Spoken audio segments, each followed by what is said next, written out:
আসসালামু আলাইকুম। Try.Fulfil এর পক্ষ থেকে সবাইকে স্বাগতম। আজকে 4th ইয়ারের 20th সেঞ্চুরি পোয়েট্রি এর সিলভিয়া প্লাথের একটি কবিতা ওয়ার্ডস পড়ছি। এটি সামারি আমরা পড়ে যাচ্ছি। যারা আমাদের চ্যানেলে নতুন এসেছো অবশ্যই চ্যানেলটি দেখে নেবে এবং সাবস্ক্রাইব করে নেবে। সিলভিয়া প্লাথের যতগুলো কবিতা আছে সবগুলো তার লাইফের সাথে সম্পর্কিত। আমাদের তার লাইফ সম্পর্কে কিছু জানতে হবে। সিলভিয়া প্লাথ তিনি টেড হিউ নামের একজন কবির সাথে বিবাহ বন্ধনে আবদ্ধ হয়েছিলেন এবং টেড হিউ আর তার মধ্যে সন্তান হওয়ার পরেও টেড হিউ অন্য একজন মহিলার সাথে তিনি রিলেশন তৈরি করেন। এই কারণে সিলভিয়া প্লাথ তিনি সুইসাইড করেছিলেন। তার সুইসাইড করার মাত্র 10 দিন আগে তিনি এই ওয়ার্ডস কবিতাটি লিখেছিলেন এবং এই কবিতাটি এমন ভাবে লিখেছিলেন যে পাঠকের জন্য এটা বোঝা অনেকটা কঠিন ছিল। তো আমি চেষ্টা করব এখানে যতটুকু সহজে বোঝানো যায় এটা বোঝানোর জন্য।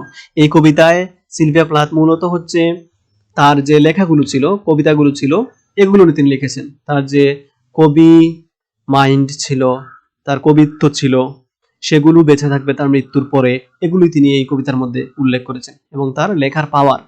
ওকে, এই হচ্ছে কবিতাটি। খুবই ছোট একটা কবিতা, তোমরা এখান থেকে পড়ে নেবে। এই কবিতা থেকে কিছু কিছু জিনিস, ইম্পর্টেন্ট বিষয়, সেগুলো এখানে আমরা ডিসকাস করছি। সাথে সাথে একটা ক্রিটিক্যাল অ্যাপ্রিসিয়েশনটাও আমরা পড়ে ফেলছি, যেটা বোর্ড কোয়েশ্চনে আসে।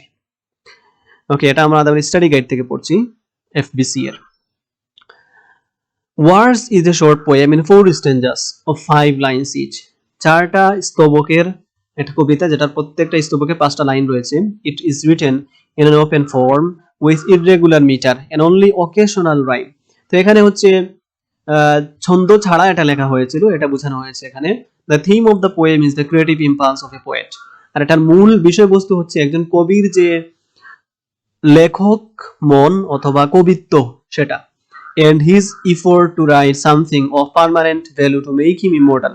এবং একজন কবি কোনো কিছু লিখবে যেটা তাকে অমর করে তুলবে সে মরে যাওয়ার পরেও। এটা হচ্ছে এটার অন্য একটা theme. The theme is presented by means of metaphors and many of the images।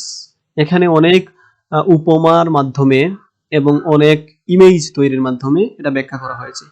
Imagery, image, এগুলো কি সেটা আমাদের লিটারারি টার্মস এর একটা ভিডিও রয়েছে, সেখানে ব্যাখ্যা করা আছে, দেখতে পারো এটা চ্যানেলে। Incorporated in this poem from other poems of Sylvia Plath, horses, water, the mirror, stars, etc. তো এই ইমেজেস তিনি ব্যবহার করেছিলেন তার কবিতার মধ্যে। হর্স দিয়ে তিনি এখানে উপমা দিয়েছেন, তার লেখাগুলোকে ওয়াটার দিয়ে দিয়েছেন, মিরর দিয়ে দিয়েছেন, স্টার দিয়ে দিয়েছেন। The tone of the poem is sombre। আর এটা টোনটা হচ্ছে অনেকটা নিরস, পড়লে তেমন আনন্দ পাওয়া যায় না, খুবই নিরস একটা স্টাইলের কবিতা। The poem is structured as a series of stanza paragraphs, each exploring a different aspect of the subject। তার প্রত্যেকটা স্ট্যাঞ্জা আলাদা আলাদা কিছু বিষয় আলোচনা করা হয়েছে। Distinct but interlocking images unify the ideas and reveal a progression of perceptions about the nature of the poetic utterance। তো যদিও তার স্তবকগুলো আলাদা, কিন্তু তাদের মধ্যে ইন্টারলকিং রয়েছে, প্রত্যেকটির মধ্যে গূঢ় একটা সম্পর্ক রয়েছে, যেটা হচ্ছে তার পোয়েটিক যে নেচারটা রয়েছে সেটাকে সুন্দরভাবে তুলে ধরেছে। The juxtaposition of the title and the one word first line exist. তো প্রথমে হচ্ছে তিনি টাইটেল দিয়েছিলেন ওয়ার্ডস, তারপরে প্রথম লাইনটাই দিয়েছিলেন এক্সেস। এটাই তার একটা লাইন, একটা ওয়ার্ড। লিঙ্কস টু আইডিয়াস, দুইটা দিককে এই দুইটা শব্দ একত্রিত করেছে। Word set to paper ring out like an egg set to wood. তিনি এখানে উপমা দিয়েছেন যে একটা কুঠার যেরকম ভাবে কাঠের মধ্যে লেগে থাকে, সেরকম কবিতার শব্দগুলো কাগজের মধ্যে লেগে থাকে। এটা হচ্ছে তার উপমা, তিনি বুঝিয়েছেন। The almost physical sense of vibration coupled with the repetition of the word echoes links the X image to that of horses galloping। তো তিনি ইকোর মাধ্যমে এই এক্সটাকে হর্সের সাথে যুক্ত করেছেন। তো হর্স দ্বারাও তিনি আরেকটা উদাহরণ দিয়েছেন, হর্সেস গ্যালোপিং, ঘোড়ার যে দ্রুত গতিতে অগ্রসর হওয়া। Plath often uses horse imagery to devote creative energy. তো ঘোড়া যেহেতু খুবই শক্তিতে থাকে, সব সময় দৌড়ায়, কখনোই সে থেমে থাকে না, সেরকম কবিতার যে কবিত্বের শক্তি রয়েছে, তার যে সৃজনশীল ক্ষমতা রয়েছে, সেটাকে ঘোড়ার সাথে তুলনা করেছেন। সেটাও এরকম দৌড়াতে থাকে, সব সময় নতুন নতুন কবিতা তার মাথায় আসে, লেখা তার মাথায় আসে। In the second stanza the mood changes become quieter. পরের স্ট্যাঞ্জায় গিয়ে তার এই যে ঘোড়ার শক্তি, দৌড়ানো এগুলো থেকে তিনি একটু শান্ত প্রকৃতির দিকে চলে যান। ওয়েলিং সেপ, এখানে বলছেন যে ওয়েল মানে কূপ বোঝায়, ওয়েলিং সেপ, সেপ বলতে এমনিতে লালা রস তারপরে পরীক্ষা এগুলো বোঝায়। Tie this stanza to the preceding axe imagery. Okay, তো এই শব্দটা ওয়েলিং সেপ, এটা আগের যে এক্স একটা শব্দ ইউজ করেছিলেন সেটার সাথে এই দুটাকে একত্রিত করেছে। And likening sap to tears places the imagery in a human context. এবং হচ্ছে তিনি যে চোখের অশ্রু রয়েছে সেগুলোকে তিনি মানুষের যে বাস্তব অভিজ্ঞতা রয়েছে, মানুষের বাস্তব জীবন রয়েছে, জীবনের যে অবস্থা রয়েছে সেগুলোর সাথে তিনি যুক্ত করেছেন। Like water seeking to dominate the rock, the poet has to struggle to establish her mastery over ওয়ার্ডস। তারপরে তিনি আরেকটা উদাহরণ এনেছেন যেটা হচ্ছে পানি আর পাথর। পানি যখন পাথরের উপর দিয়ে যায় তখন সে চেষ্টা করে পাথরটাকে তার আওতায় নিয়ে আসার জন্য। সেরকম তিনি বলছেন যে কবি তিনি সংগ্রাম করেন শব্দের উপর তার যে ক্ষমতা রয়েছে সেটা প্রতিষ্ঠা করার জন্য। Sylvia Plath, Sylvia Plath perhaps sees this as a battle to overcome death. আর এই যে তিনি কবিতার উপরে তার শক্তি প্রদর্শন করতে চাচ্ছেন সেটাকে তিনি তুলনা করেছেন যে একটা যুদ্ধের সাথে, যেটার মাধ্যমে তিনি চাচ্ছেন মৃত্যুকে জয় করার অথবা মৃত্যুর পরে অমর হয়ে থাকার। Water is frequently linked to drying in her work. Here the rock is a white skull eaten by woody greens. Okay, তো তিনি হচ্ছে পাথরকে একটা স্কাল মাথার খুলির সাথে তুলনা করেছেন যেটা সবুজ গাছপালা খেয়ে ফেলেছে। এটা বলতে তিনি মূলত মানুষের যে ক্ষয় হওয়া অথবা সবকিছুর যে একটা নির্দিষ্ট সীমারেখা রয়েছে, পরে সবকিছু নষ্ট হয়ে যায় অথবা ধ্বংস হয়ে যায় সেটা তিনি এখানে উল্লেখ করেছেন। তারপরে বলছেন যে in the final স্টেঞ্জ the poet Sylvia Plath seems to be writing about encountering her own work years after composition. তো তার নিজের লেখাগুলোকে তিনি এখানে কাউন্টার করেছেন, সেগুলো নিয়ে কথা বলেছেন।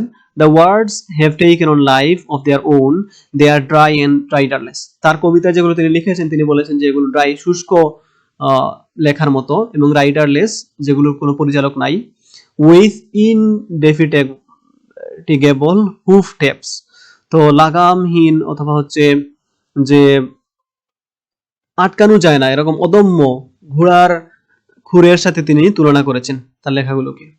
The use of adjective dry might seem negative and perhaps indicates the poet's dissatisfaction with the work as she produced. তো তার এই যে একটা উদ্যম, তারপরে হচ্ছে উদ্দীপনা, এগুলো নিজে লেখাগুলো ছিল সেগুলোকে তিনি ড্রাই বলেছেন, মানে শুষ্ক বলেছেন, এবং তার লেখার উপরে তিনি dissatisfaction, নিজেই একটা অসন্তুষ্টি প্রকাশ করেছেন যেগুলো তার লেখা। However, she recognizes that while she will die, her words will live on. তো এখানে তিনি বলেছেন যে যখন তিনি মারা যাবেন তার কবিতাগুলো বেঁচে থাকবে, এটা তিনি বলেছেন একটা লাইনের মাধ্যমে, যেটা হচ্ছে ফিক্স স্টার্স গভর্ন লাইফ। এই পুরো ফ্রেজটার অর্থ হচ্ছে মৃত্যু হওয়া, মানে স্টার মানুষের জীবনের উপর নিয়ন্ত্রণ করবে, মানে মানুষ মারা যাবে। তো তিনি যখন মারা যাবেন তখন তার লেখাগুলো ডমিনেট করবে, সেগুলো অবস্থান করবে পৃথিবীর মধ্যে। We see that metaphor is the overriding device of words. তিনি এখানে অনেকগুলো মেটাফর বা উপমা ব্যবহার করেছেন। Because there is no narrative framework, even a superficial reading requires some interpretation of its metaphor. তো এটা হচ্ছে তিনি নো ন্যারেটিভ ফ্রেমওয়ার্ক, এখানে শুধুমাত্র বর্ণনা ব্যাখ্যা, নরমাল শব্দ দিয়ে তিনি কোনো কিছু ব্যাখ্যা করেননি, সেহেতু তার এই উপমাগুলোকে বুঝতে হলে অবশ্যই এখানে একটা চিন্তা ভাবনা করে পড়তে হবে। Plath doesn't make the reader's task easy. Plath চাননি যে পাঠক তিনি সহজে তার কবিতাটি বুঝে যাক অথবা পড়ো, but she does supply the clues. কিন্তু তিনি হচ্ছে ক্লুজ দিয়েছেন বোঝার জন্য। The interlocking nature of the metaphors unifies the poem and leads the reader to understanding. আর এই যে একটার সাথে আরেকটা সম্পর্কিত মেটাফর গুলো, সেগুলোর মাধ্যমেই একজন রিডার বুঝতে পারে এই কবিতাটির মূল অর্থ বা মর্ম। Thus through words Sylvia Plath lays bare the emotional journey of her life from creative power to despair and death. আর এভাবেই তিনি এই কবিতার মধ্যে ব্যাখ্যা করেছেন যে তার জার্নিটা, পৃথিবীর জার্নি, যেটা ক্রিয়েটিভ পাওয়ারের মধ্যে ছিল এবং সেটা হতাশা এবং মৃত্যুর মাধ্যমে শেষ হচ্ছে। তারপরে এটা লেখার পরেই কবি 10 দিন পরে আত্মহত্যা করে ফেলেন। তার জীবনটা ছিল খুবই দুঃখজনক। তো কারা এখানে সিলভিয়া প্লাথের এই যে দুঃখজনক কবিতা, তার মৃত্যু, এটা নিয়ে দুঃখ প্রকাশ করছো, আমাদেরকে কমেন্টে জানাতে পারো।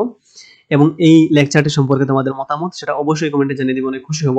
যে সকল ফ্রেন্ডরা আমার যে চ্যানেল সম্পর্কে জানে না, তাদেরকে ভিডিওগুলো শেয়ার করে দিতে পারো, তারাও পড়ে উপকৃত হবে। ধন্যবাদ সবাইকে। ভিডিওটি ভালো লাগলে লাইক করেন, নতুন নতুন ভিডিও দেখার জন্য সাবস্ক্রাইব করে দিন। সাবস্ক্রাইব।